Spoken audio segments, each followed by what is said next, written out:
ایک بادشاہ اپنی بیوی کو مناتے ہوئے طلاق دے بیٹھا۔ امام شافعی رحمۃ اللہ کے زمانے میں ایک بادشاہ اپنی بیوی کو منا رہا تھا اور اسے طلاق دے دی۔ ایک بادشاہ اپنی بیوی کے ساتھ تنہائی کے عالم میں تھا۔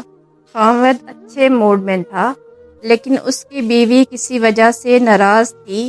اب شوہر جتنا اس سے پیار و محبت کی بات کرتا، وہ اتنے ہی غصے میں آ جاتی۔ جب وہ اپنی بیوی کو سمجھاتے ہوئے آگے بڑھا تو اس کی بیوی کو اسے کہنا چاہیے تھا کہ مجھے ہاتھ نہ لگانا، لیکن اس نے کہا جہنمی پیچھے ہٹ جاؤ۔ یہ سن کر بادشاہ کو بہت غصہ آیا اور کہا کہ تمہاری اتنی ہمت۔ بادشاہ کو تو بہت غصہ آیا، آخر وہ بھی آدمی تھا، وہ کب تک اپنے غصے کو قابو پاتا، اور بیوی نے بھی یہ نہ سوچا کہ میں کیا کہہ رہی ہوں۔ بادشاہ نے کہا کہ تم مجھے جہنمی کہہ رہی ہو، اگر میں جہنمی ہوں تو میری طرف سے تمہیں طلاق۔ بیوی فوراً خاموش ہو گئی اور بادشاہ کو اپنی غلطی کا اندازہ ہو گیا۔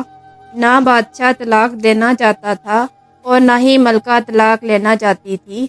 یہ سب کچھ غصے میں ہو گیا۔ ملکہ بادشاہ کے پاس آئی اور کہا آپ نے مجھے طلاق دے دی ہے۔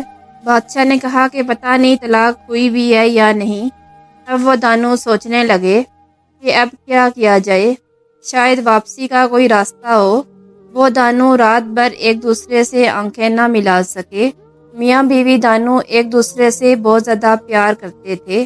بیوی کو بھی احساس ہوا کہ یہ الفاظ میں اسے نہ کہتی۔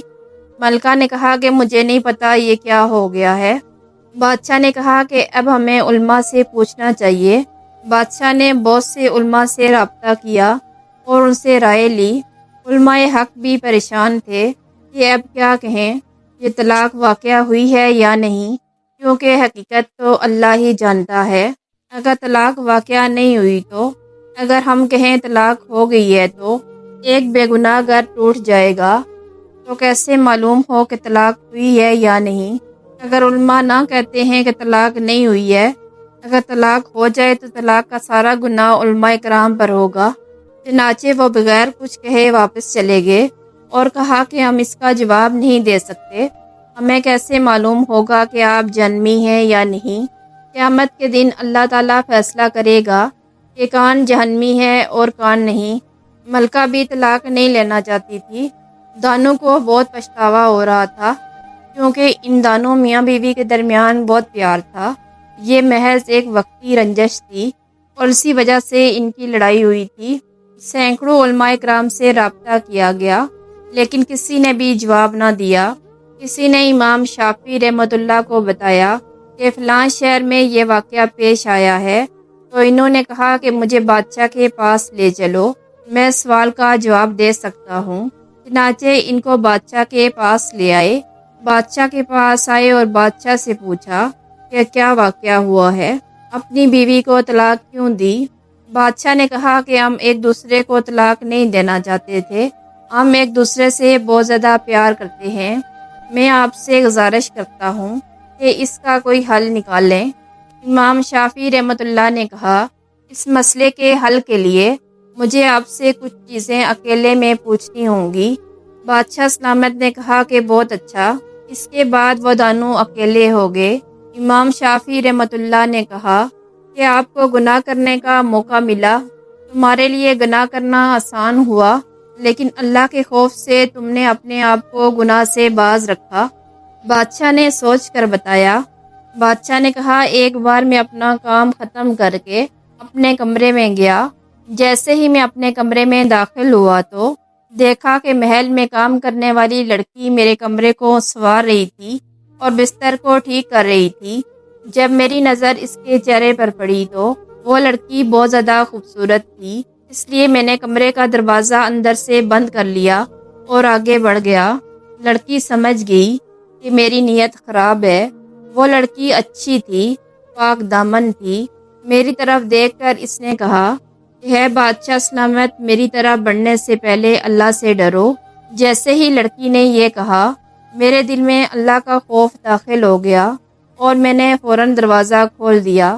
میں چاہتا تو لڑکی سے اپنی خواہش پوری کر سکتا تھا، لیکن اس لڑکی کے یہ الفاظ میرے دل پر بجلی کی طرح چمکے اور میرے دل میں اللہ کا خوف بڑھ گیا اور میں نے اس لڑکی کو گناہ سے بچنے کے لیے واپس بھیج دیا۔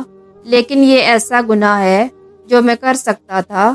اس وقت اللہ کے خوف سے میں نے وہ گناہ نہیں کیا۔ جب بادشاہ نے یہ واقعہ سنایا تو امام شافعی رحمۃ اللہ نے فرمایا کہ تمہاری بیوی کو طلاق نہیں ہوئی، تم جہنمی نہیں بلکہ تم جنتی ہو۔ جب انہوں نے یہ فتویٰ دیا تو تمام علماء اکرام نے اعتراض کیا اور انہوں نے کہا یہ کیسے ہو سکتا ہے؟ آپ اسے جنت کا ٹکٹ کیسے دے سکتے ہیں؟ یہ جنتی ہے یا جنمی؟ آپ نے فرمایا کہ یہ فتویٰ میں نے اپنے پاس سے نہیں دیا۔ قرآن پاک کی ایک آیت ہے اور اس کا ترجمہ یہ ہے، جو شخص اپنے رب کے سامنے کھڑے ہونے سے ڈرتا ہے اور اس نے اپنے نفس کو خواہشات میں پڑنے سے بچا لیا، اللہ تعالیٰ نے فرمایا ہے کہ اس کا ٹھکانہ جنت ہوگا۔ اس لیے یہ فتویٰ میں دیتا ہوں، اس گناہ کبیرہ سے بچنے کی وجہ سے یہ شخص قیامت کے دن جنت میں داخل ہوگا۔ کسی مرد یا عورت کو گناہ کی دعوت دی جائے، وہ اپنے آپ کو قابو میں رکھتا ہے اور ان کو رد کر کے دعوت دینے والے کا جواب دیتا ہے، وہ شخص قیامت کے دن اللہ کی جنت میں داخل ہوگا۔ اس طرح بادشاہ اور ملکہ بھی جو اپنی بات پر بہت زیادہ شرمندہ تھے، اپنے کیے پر پچھتا رہے تھے، لیکن اب یہ سن کر وہ بہت خوش ہوئے۔ پیارے دوستو، اگر یہ ویڈیو آپ کو پسند آئی تو اس طرح کی مزید ویڈیو دیکھنے کے لیے ہمارے چینل کو ضرور سبسکرائب کریں اور اس ویڈیو کو اپنے دوستوں کے ساتھ ضرور شیئر کریں۔